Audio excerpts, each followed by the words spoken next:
Evangelho segundo João, capítulo de número 2, do versículo de número 1 até o 12º versículo, até o versículo de número 12. O texto conhecido e amado das bodas em Caná da Galileia. Então farei a leitura, irmãos, do texto sagrado, nós atentamente acompanharemos. 3 dias depois, houve um casamento em Caná da Galileia, achando-se ali a mãe de Jesus. Jesus também foi convidado com os seus discípulos para o casamento. Tendo acabado o vinho, a mãe de Jesus lhe disse: eles não têm mais vinho. Mas Jesus lhe disse: mulher, que tenho eu contigo? Ainda não é chegada a minha hora. Então ela falou aos serventes: fazei tudo o que ele vos disser. Estavam ali 6 talhas de pedra que os judeus usavam para as purificações, e cada uma levava 2 ou 3 metretas. Jesus lhes disse: enchei de água as talhas. E eles as encheram totalmente. Então lhes determinou: tirai agora e levai ao mestre-sala. Eles o fizeram. Tendo o mestre-sala provado a água transformada em vinho, não sabendo de onde viera, se bem que o sabiam os serventes que haviam tirado a água, chamou o noivo e lhe disse: todos costumam pôr primeiro o bom vinho, e quando já beberam fartamente, servem o inferior. Tu, porém, guardaste o bom vinho até agora. Com este, deu Jesus princípio a seus sinais em Caná da Galileia. Manifestou a sua glória e os discípulos creram nele. Depois disso, desceu ele para Cafarnaum, com sua mãe, seus irmãos e seus discípulos. Ficaram ali não muitos dias. Vamos orar mais uma vez? Ó Deus santo e bendito, abençoa-nos, ó Pai, agora que tua palavra foi lida e que a glória de Cristo, aquele que faz tudo novo, resplandeça, ó Deus, em nossa mente e coração, para que nós, como seus discípulos, creiamos nele. Assim nós oramos, com perdão dos pecados, esperando em Ti, em nome de Jesus. Amém.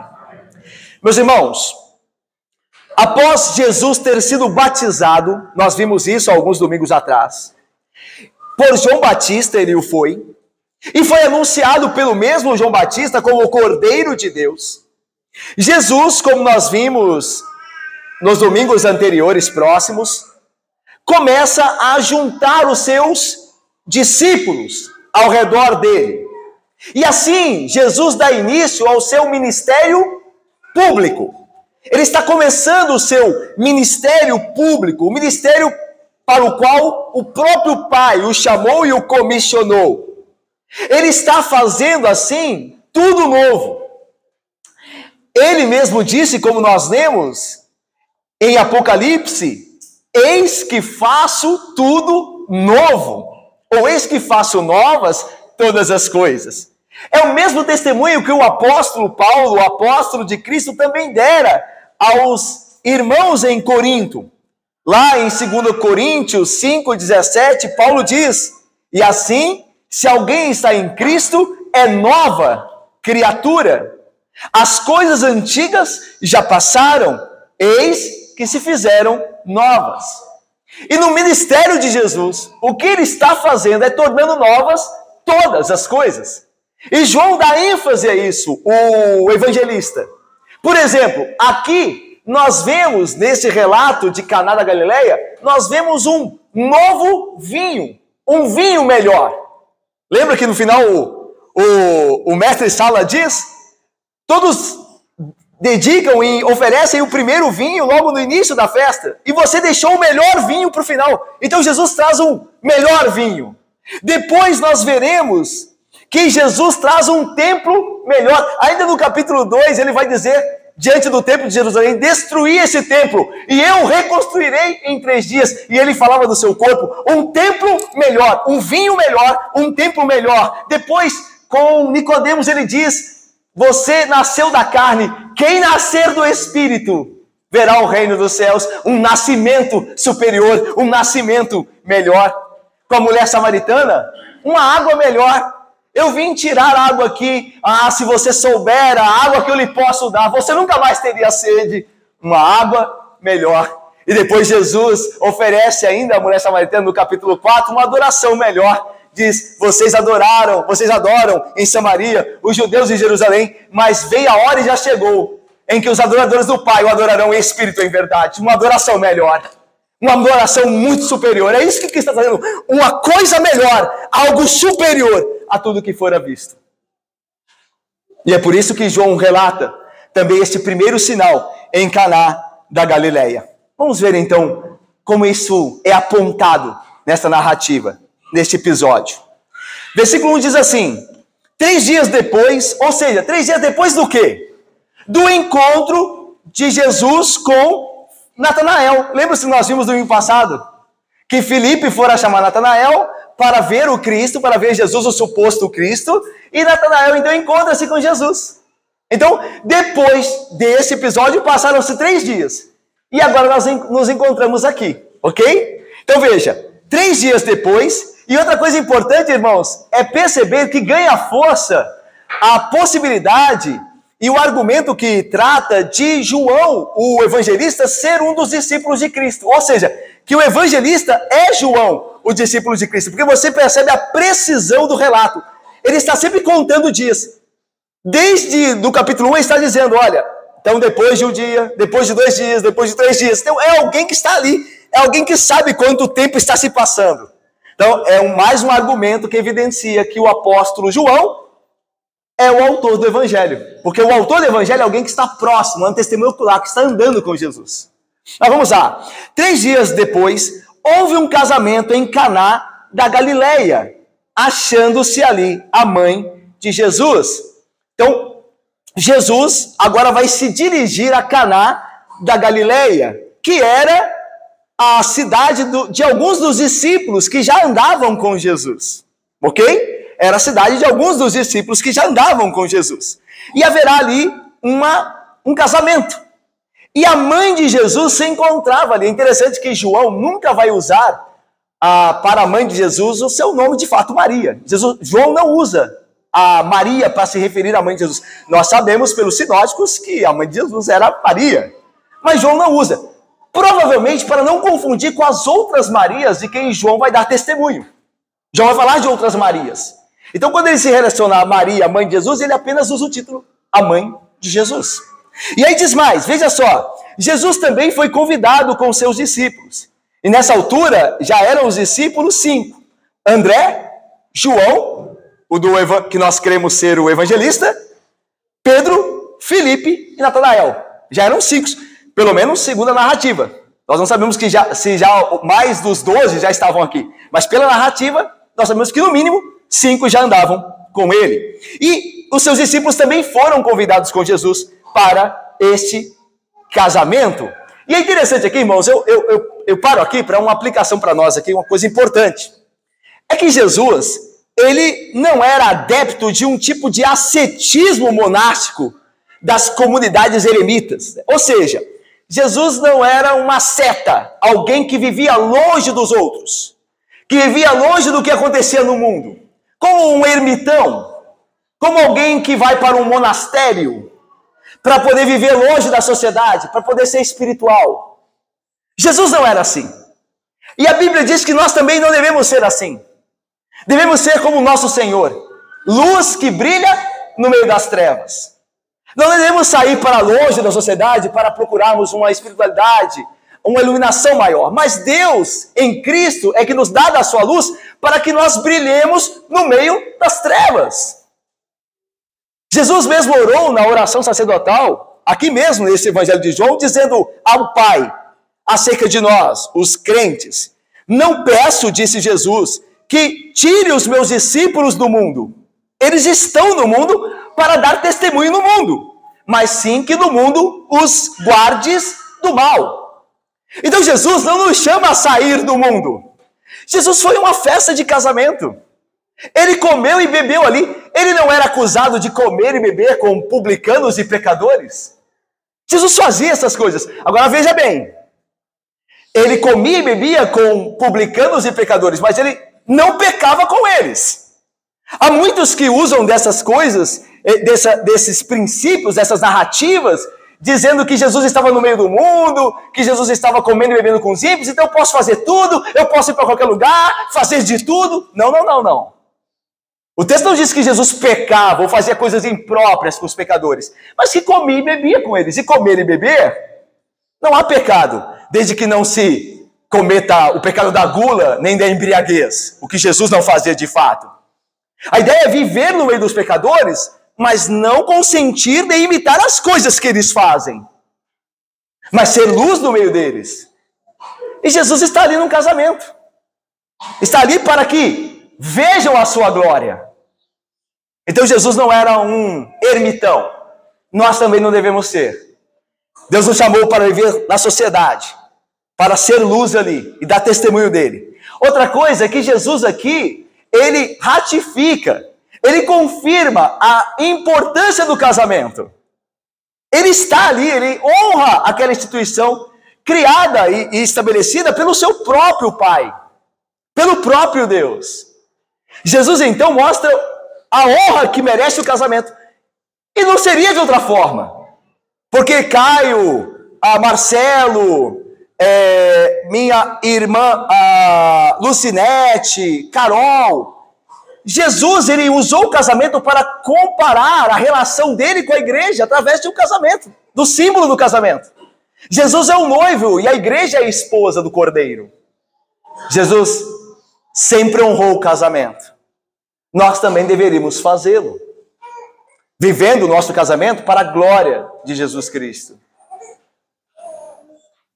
Buscando um casamento, nós solteiros, para a glória de Jesus Cristo. Porque Jesus Cristo honra o casamento. Ele de forma alguma é desmerecido por Jesus Cristo.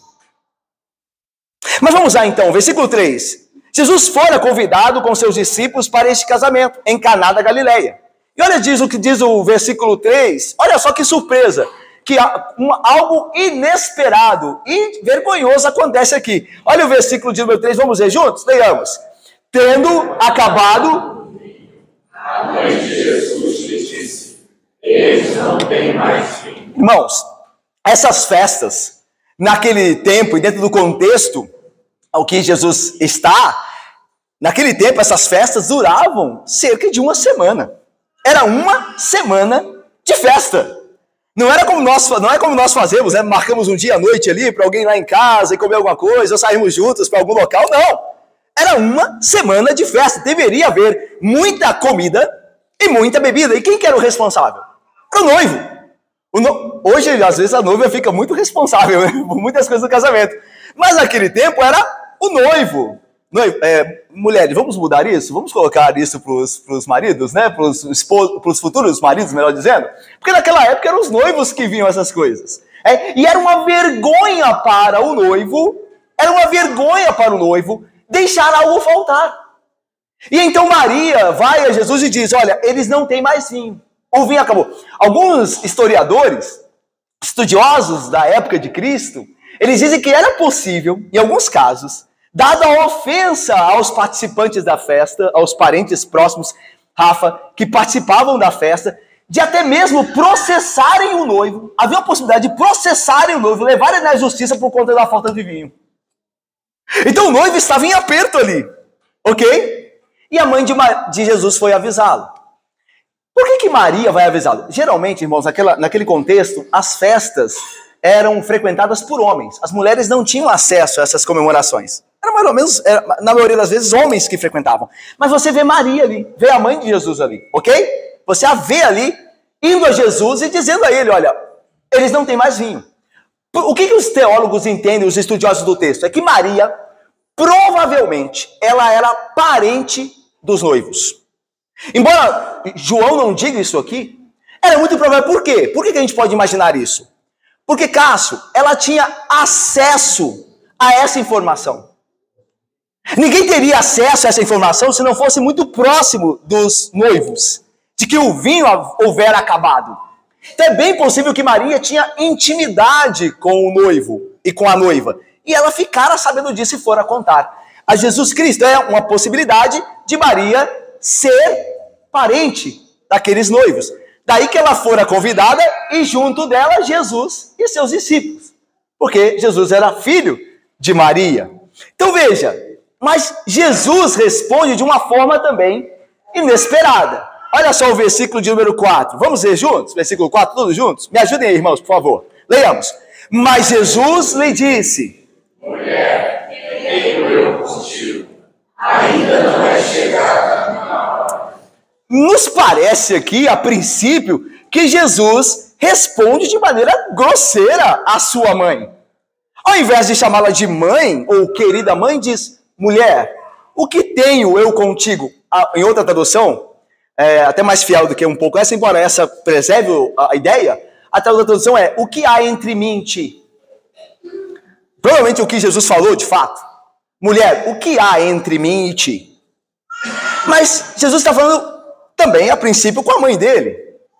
Mas não a chama assim. O que está acontecendo aqui?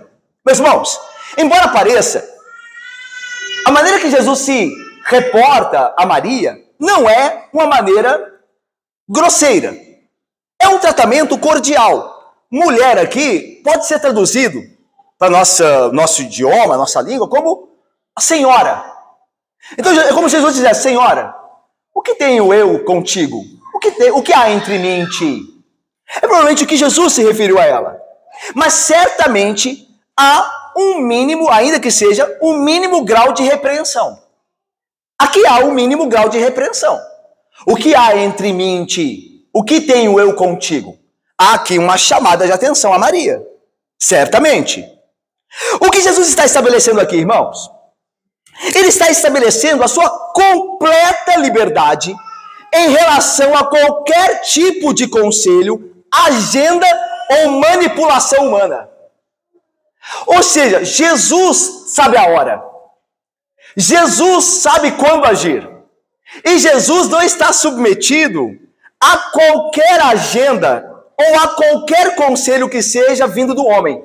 Mas seu compromisso é com a vontade, o conselho e a agenda e plano do Pai. E Maria precisava entender isso. Eu imagino poderia ser difícil para Maria saber que o filho dela agora, quando começa o seu ministério público, já não tem tanta ligação como houvera antes quando ele era pequeno, quando ela cuidava dele. Mas agora Jesus estabelece que ela não pode mais vê-lo como um simples filho, mas como seu Senhor. Jesus é o Senhor de Maria. Foi Jesus quem criou Maria, que a trouxe à existência como a todos nós. E é interessante que Jesus fazia questão de fazer essa separação, manter essa distância. Vocês se lembram do episódio narrado no Evangelho de Mateus, capítulo 12, quando Maria e os irmãos de Jesus querem vê-lo, e eles chegam na casa, e a casa está abarrotada de gente ouvindo Jesus, e Maria e seus irmãos o chamam, mandam chamar lá fora, para virem ter com eles. E aí então o emissário de Maria e os irmãos de Jesus entram na casa, ou ali mesmo na porta, chama Jesus e diz: sua mãe e seus irmãos querem te ver, estão te chamando aqui fora. E Jesus estava ensinando. Aí Jesus diz o quê? O que ele responde? Ele diz assim: quem é a minha mãe?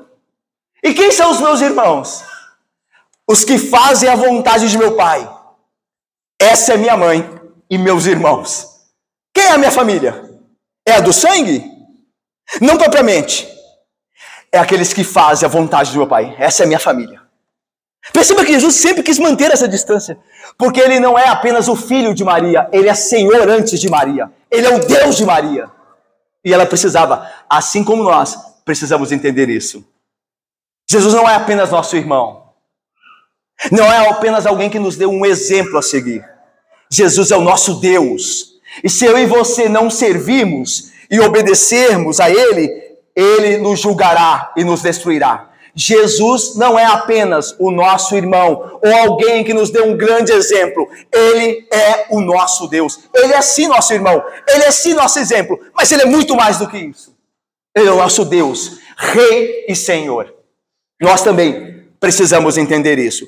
Jesus não está diante de nós para cumprir os nossos agrados, os nossos caprichos, para resolver os nossos problemas. Ele é o nosso Rei, o nosso Senhor. Nós estamos diante dele para obedecê-lo, para cumprir a sua vontade e não o contrário. E talvez Maria, ainda piedosa que fosse, e o era, não havia entendido isso porque era uma pecadora como eu e você. Precisava entender essas coisas. E é por isso que Jesus, amavelmente, digamos assim, a coloca em seu lugar. O que tenho eu contigo? A minha hora não chegou. Que hora é essa, irmãos? O texto diz aí, ainda não é chegada a minha hora. Que hora é essa? Bom, irmãos, no Evangelho de João, esse termo hora, ele se refere especificamente à hora da cruz, à hora da morte e da ressurreição de Jesus. Veja comigo, eu vou ler alguns textos, você presta atenção, por favor. Lá em João 8:20, Jesus diz assim, diz o texto o seguinte: proferiu Jesus essas palavras no lugar do gasofilácio, quando ensinava no templo, e ninguém o prendeu, porque ainda não havia chegado a sua hora.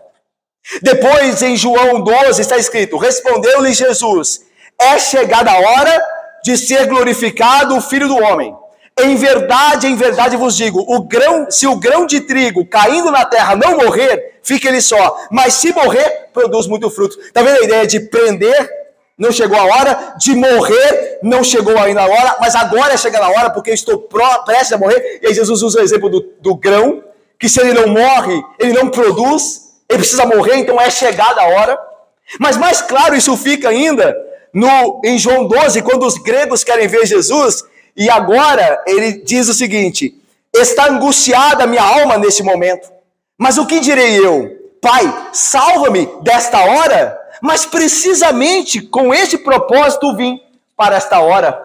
Quando os gregos querem ver Jesus e oferecer a ele, quem sabe, né, uma classe de estudantes de filosofia, porque eles vão ver Jesus por causa da sabedoria dele, ele diz, o que eu farei eu nesta hora? Eu direi, Pai, passa de mim esse cálice? Eu vou procurar o prazer desse mundo? Não, para esta hora que eu vim ao mundo, ou seja, para morrer pelos eleitos.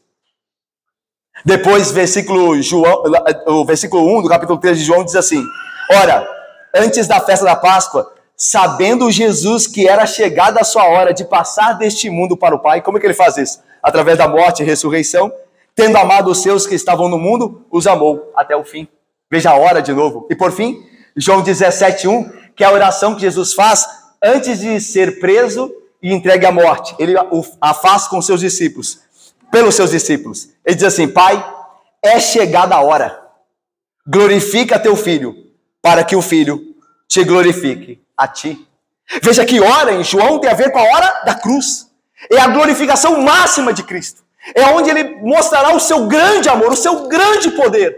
É salvando os seus. Ainda que fraco, ele é mais forte do que o mundo, porque ele faz isso sendo crucificado, deixando-se ser crucificado e depois ressuscitando poderosamente dentre os mortos. Daí a glória de Jesus, a hora da sua glória, chegaria na cruz e na ressurreição. É por isso que ele diz, não é chegada a hora. Ou seja, Jesus sabe muito bem a sua agenda. Ele sabe muito bem a hora de mostrar a sua glória. É claro que hora, aqui, embora se refira muito especificamente à cruz, não quer dizer que não possa ser tratado da questão de Deus sabe, Jesus sabe quando agir. E é também esse ensino que ele quer trazer para Maria. Olha, você não precisa dizer para mim quando agir. Eu sei a hora. A hora sou eu que sei. E aí veja, versículo de número 5, vamos ler juntos? 5 e 6, leiamos. Então, ela falou... Fazei tudo o que ele vos disser.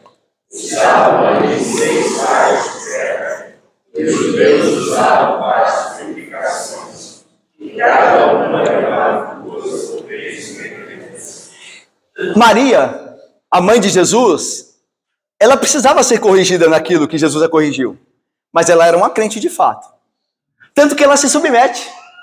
Ela não reclama de seu filho e, acima de tudo, seu Senhor. Ela diz aos serventes, fazei tudo o que ele vos disser. Essa, meus irmãos, é a fé humilde. É a fé que, quando Deus nos coloca no nosso lugar, quando Jesus nos repreende os nossos erros e pecados, se submete. Abaixa a cabeça e diz: sim, Senhor. Esta é a fé de Maria.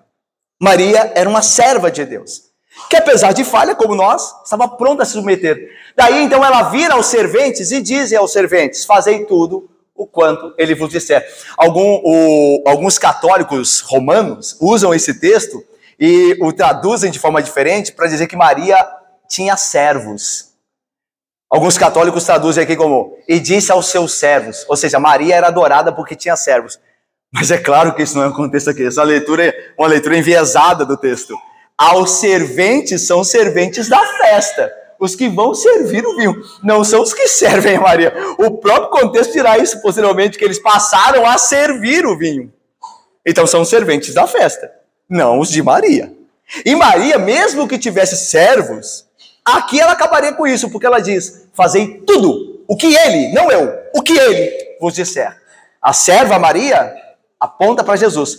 É por isso que, se Maria tivesse acesso, ela não tem, mas se ela tivesse, nossa irmã Maria no céu, tivesse acesso ao que vê hoje, a adoração que é prestada, ela ficaria frustrada e aborrecida com o que os homens fazem em seu nome. Porque ela mesma disse: fazei tudo o que ele vos disser. É ele que deve ser honrado, é ele que deve ser adorado, e não eu. Certamente Maria não ficaria feliz se pudesse saber o que acontece aqui. Ela não sabe. Nenhum dos que estão no céu, nem no inferno, sabe o que se passa aqui. Ok? Mas vamos lá? Versículo de número 5 diz assim: então ela falou aos serventes: fazei tudo o que ele vos disser. É interessante, meus irmãos, que essa frase, essa dinâmica de Maria, o que ela profere aqui, fazei tudo o que ele vos disser, é muito semelhante ao que é dito por Faraó aos seus serventes com referência a José do Egito. Lá em Gênesis, capítulo de número 41, versículo 55. Lembra quando José veio falar do sonho de Faraó? E disse que haverá anos de fome, mas antes anos de abundância. E aí José propõe uma maneira de administrar aquilo. Quando José acaba de propor o que ele pretende fazer, aí Faraó diz aos servos dele: fazei tudo o que ele vos disser. E a mesma dinâmica aqui. Maria diz: fazei tudo o que ele vos disser. E nos dois textos, tanto do Novo quanto do Antigo, tem uma coisa semelhante. Lá falta comida, lembra? É a fome que vem sobre a terra. E aqui falta vinho. E tanto José quanto Jesus vão solucionar o problema. Só que Jesus não fica só na comida. José ficou só na comida. Jesus tem um problema maior que ele vai resolver na hora dele. A hora que ainda não chegou. Mas ele resolve não só o nosso problema espiritual, quanto é ele que nos dá comida também. E resolve os problemas menores, ordinários. Ele que faz tudo. E daí a ideia de que se José salvou o povo hebreu no Egito, é Jesus que salva a sua igreja. É ele que nós devemos ouvir. Então é uma relação de José, o salvador do Egito, com Jesus, que é muito maior, o salvador do mundo. Mas vamos lá. Versículo 6. Estavam ali 6 talhas, ou potes, tá? Aqui são potes. Talhas são cântaros, potes de pedra. Diz lá, que os judeus usavam para as purificações. E cada uma levava 2 ou 3 metretas. Metretas eram uma medida, irmãos, da época. Podia conter de 60 a 100 litros. Então, se nós formos julgar aqui que cada uma poderia conter 100 litros, eram 600 litros. Que ali poderiam ser servidos, se houvesse vinho neles, 600 litros de vinho para serem servidos. Mas estavam vazias. E aí, então, Jesus diz, o texto diz, melhor dizendo, antes de Jesus falar, o autor nos informa do Evangelho que haviam ali 6 cântaros, 6 potes de pedra. A pedra é mais impermeável do que o barro. Então, mantém o que está dentro mais puro. Então, haviam ali 6 potes de pedra, 6 cântaros de pedra, talhados, de pedra. E aí, então, Jesus vai se valer deles. Mas João dá uma informação que é o centro desse texto. É o centro, a coisa mais importante desse texto é a informação que João vai dar. Olha só o que ele diz. Essas talhas, os judeus usavam para as purificações. Isso é o mais importante aqui. Por que Daniela? Por que é o mais importante aqui, Karim? E João e Rose? Eliana, minha irmã. Porque os judeus, eles tinham muitos ritos de purificação, de lavagem. Os judeus lavavam tudo. Lá em Marcos 7, diz que eles lavavam potes, até camas, os judeus lavavam. E por que eles faziam isso? Era só por higiene? Era também. Mas não era só por higiene. Ia muito além disso. Os judeus achavam que, praticando esses ritos de lavagem, tanto de objetos como deles mesmos, até a ideia aqui da purificação das mãos para a comida, eles lavavam aqui da parte da mão aqui, até o cotovelo. Lavavam essa parte toda bem lavada. Eles faziam isso, como alguns autores, alguns estudiosos dizem, porque eles tinham medo de, tendo saído de casa e voltando para ela para comerem algo, eles poderiam ter encostado em algum gentio. Ou eles iam à feira comprar alguma coisa e algum gentio botou a mão em alguma coisa. E eles colocavam a mão ali e eles não eram mais puros. Porque se contaminaram com os gentios. Então eles lavavam tudo. É mais ou menos... Porque o pessoal aí na pandemia, né?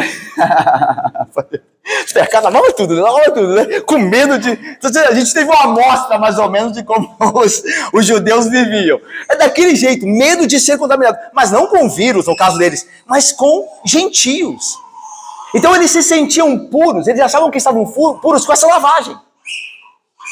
Aí Jesus vai usar essas talhas, que eram usadas para essa purificação dos judeus, para enchê-las de água e transformá-las em vinho. O que Jesus quer dizer aqui? Isso aqui é o cerne do texto.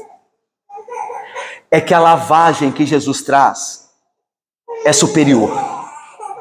A purificação que ele traz é superior.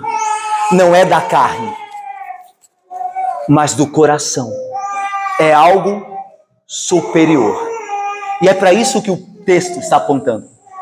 João percebeu que naquele evento, Jesus usou daquelas talhas para apontar para algo. A religião dos judeus era uma religião que não purificava. Era uma religião externa. Era uma religião de aparência. Não era a verdadeira religião do coração. Tanto que os judeus observavam os ritos, mas no coração deles havia sujeira. Jesus diz: vocês são sepulcros caiados. Um sepulcro caiado é o sepulcro que é limpo por fora, que é arrumado por fora, cheio de flores, de coroas, mas dentro há um corpo decompondo-se, a podridão, aí é o seu sepulcro caiado. Vocês são sepulcros bonitos por fora, mas por dentro de vocês há pecado. Então essa era a religião dos judeus. Essa era a purificação que eles queriam ter. Mas Jesus diz: eu vim trazer algo maior. Eu vim fazer o coração de vocês puro. Eu vim dar a vocês a verdadeira religião, não externa, mas interna, do coração. O que Jesus traz é superior aos ritos. E talvez você esteja aqui na igreja praticando o rito de vir à igreja. É importante vir à igreja, é fundamental. Todo crente, ele se reúne com o povo de Deus, que é a igreja. Mas você acha mesmo que Jesus te transformou e me transformou porque você está aqui hoje somente por isso? Porque você está cumprindo com um dever, sim, bíblico, mas que o seu coração ainda não mudou? Porque às vezes você está aqui observando as outras pessoas, julgando as outras pessoas, falando mal delas no coração. Você está aqui ouvindo, mas seu pensamento está em outra coisa. É quanto você vai ganhar naquele trabalho que você vai fazer, o quanto você vai poder gastar, o quanto você vai poder comprar. O seu coração está em outro lugar. Talvez o seu coração não tenha sido purificado. Talvez, meu irmão, eu e você estejamos aqui com pensamentos impuros, impróprios. Essa não é a religião de Jesus. Ele veio te tornar nova criatura. Ele veio mudar o seu coração. Ele veio tirar o coração de pedra e colocar um coração de carne. Ele faz tudo novo. A religião do cristão não é uma religião de ritos apenas. Nós temos os ritos, a Santa Ceia, o batismo. Nós temos um culto público. Mas não é só isso, é muito mais do que isso. E esta é a religião de Jesus. É algo superior àquele judaísmo árido. Aquele judaísmo esgotado, que não trazia vida. É o que Jesus vem trazer, é vida, é uma nova vida. E aqui no caso do simbolismo, um novo vinho, um vinho melhor. Olha só, versículo de número 8, versículo 7, Jesus lhes disse, versículo 7, enchei de água as talhas, e eles as encheram totalmente. É interessante que João, ele descreve as coisas que acontecem ali e aponta para aquilo que elas significam, porque o sinal é isso, né? O sinal aponta para algo superior a ele mesmo. E a ideia de encher as talhas todas é que a vida que Cristo traz é abundante, não tem espaço para mais nada, ele nem precisa de mais nada. Quando eu creio em Jesus Cristo, eu não preciso ficar obedecendo ritos humanos, dando ouvidos a fundamentos, a tradições humanas. Mas a palavra dele, a sua graça, os seus mandamentos me bastam. Daí a ideia de encher totalmente. O cristianismo não é uma mistura de judaísmo com cristianismo e um pouco de budismo e um pouco de espiritismo e um pouco de catolicismo romano. E aí você mistura tudo e... Não, é só Cristo. Enchei totalmente. Eles encheram totalmente. A ideia de que o que Cristo traz, basta. Ou Cristo ou nada. Você não precisa misturar outras coisas. A salvação não é pela graça e pelas obras, um pouquinho. A salvação não é apenas os sacrifícios de Cristo, mas também depende de eu vir muito à igreja, de eu dar o dízimo. A salvação é só Cristo. Só Ele. E basta-nos. Essa é a ideia do símbolo aqui de encheram totalmente. Não há mais espaço mais para ritos e tradições humanas. Mas só a palavra de Cristo. Só o próprio Cristo. E aí veja, versículo de número 8. Então lhes determinou, tirai agora e levai ao mestre-sala. O mestre-sala, meus irmãos, não vai pensar no carnaval não, né? Aquele carnaval, não. Você foge desse contexto aí. O mestre-sala era o chefe dos mordomos. Ele que era encarregado de ter cuidado com a administração da comida e da bebida. Embora ele não sabia onde estava o vinho, por quê? Porque o noivo é que comprava o vinho, que providenciava. O mestre-sala cuidava da distribuição. Então Jesus diz, tirai agora das talhas e levai ao administrador da festa. É interessante como Jesus reconhece autoridades, né? Ainda ele sendo Deus e Senhor, né? Ele não fala assim, vai, sirva agora, vocês vão passar... Não, vai ao mestre-sala que é o responsável por isso aí. Engraçado como Jesus tinha uma ciência de que há autoridades ali. Então ele vai ao mestre-sala e mostra ali, porque ele é o responsável pela administração dessas coisas. E aí veja o versículo de número 9. O versículo de número 8 diz, no final, eles o fizeram, obedeceram. Então a ideia de que o milagre aconteceu na hora que eles tiram. Eles encheram de água as talhas. E Jesus diz, tirai agora, é na hora que tira. O que tira é vinho. Encheu de água. Mas o que tira é vinho. Olha só o que diz o versículo de número 9. Tendo o mestre-sala provado, olha, João é muito claro, a água transformada em vinho. Não foi as talhas foram enchidas de água totalmente. A ideia é de que não houve espaço para colocar um pouco de vinho ali e misturar, para fingir que... Foram enchidas de água totalmente. E na hora que tiravam, era vinho. Irmãos, se nós cremos que Jesus é Deus, isso não nos parece estranho aos olhos. Nós não duvidamos dessas coisas. Jesus é Deus. Ele não criou o homem do barro, ele nos criou do barro. Tanto que quando morremos, nós voltamos ao pó. Nós viramos pó de novo. Mas ele criou isso que nós vemos do barro.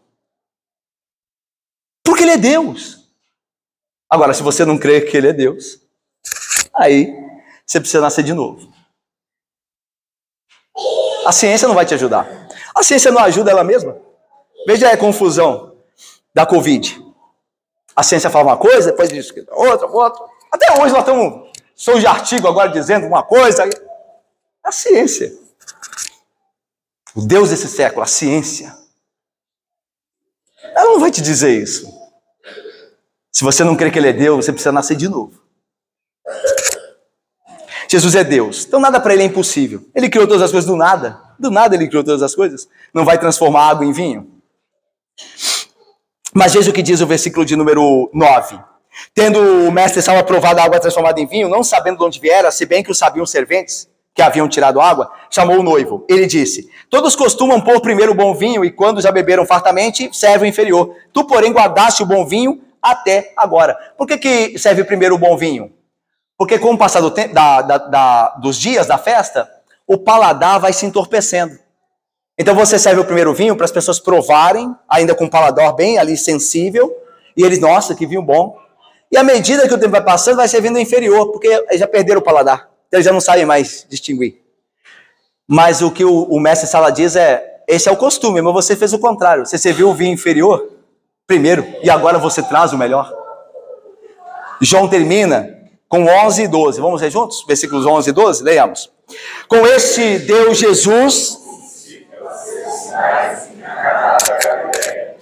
manifestou a sua glória, e seus discípulos creram nele.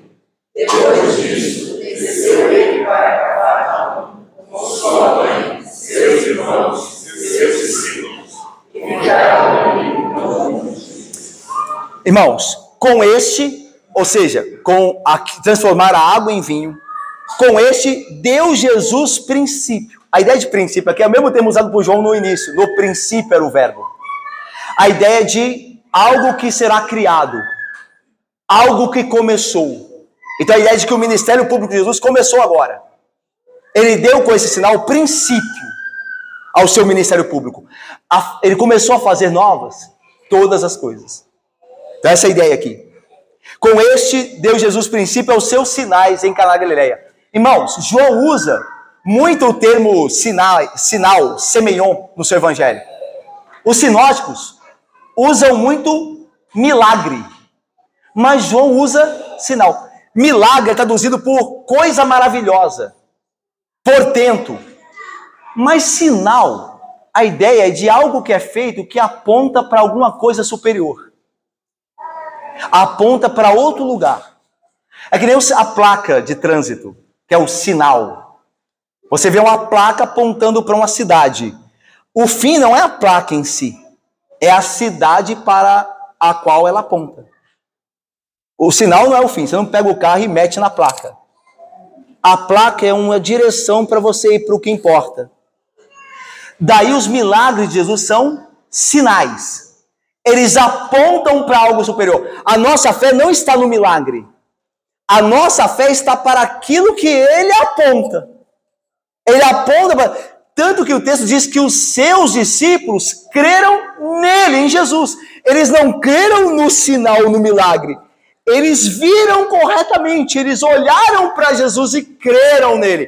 Tem muitas pessoas que têm a sua fé fundamentada em milagres. E nossa sociedade está, infelizmente, cheia. E talvez eu e você sejamos, infelizmente, parte destes. Precisamos nos arrepender.